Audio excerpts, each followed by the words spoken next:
మేము సభలోకి రాము, మేము ఈ చర్చలో పాల్గొనము అని నిర్ణయం తీసుకోవడము ఇది పాలక పక్షాన్నో లేకపోతే మమ్మల్ని అవమానించడం కాదు అధ్యక్ష. ఈ చట్ట సభలను అవమానించడం, చట్ట సభల పట్ల వాళ్ళకు ఉన్న చిన్న చూపు ఈరోజు బహిర్గతమవుతుంది అధ్యక్ష. ఇలాంటి నిర్ణయాల వల్ల ఏమైనా ప్రజలకు ఉపయోగం ఉంటుందా?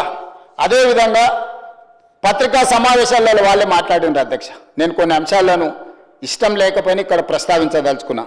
మీరు సభ పెట్టండి, మీ బట్టలు ఊడదీస్తామని మాట్లాడిండ్రు అధ్యక్ష బహిరంగంగా. ఆ తర్వాత చంద్రశేఖరరావు గారు మీ తోలు తీస్తామని కూడా మాట్లాడడం జరిగింది అధ్యక్ష. అందుకే నేను అడుగుతున్నా అధ్యక్ష, బట్టలు ఊడదీసేవాళ్ళు, తోలు తీసేవాళ్ళు చర్చలో పాల్గొంటే తెలంగాణ ప్రజలు నిర్ణయించుకునేవాళ్ళు. ఎవరు బట్టలని తెలంగాణ ప్రజలు ఊడదీస్తారో, ఎవరు తోలు ఎవరు తీస్తారో 4 కోట్ల తెలంగాణ ప్రజలు ఈరోజు వాస్తవ పరిస్థితులను ఈరోజు చర్చకు జరిగేది ఉండేది అధ్యక్ష.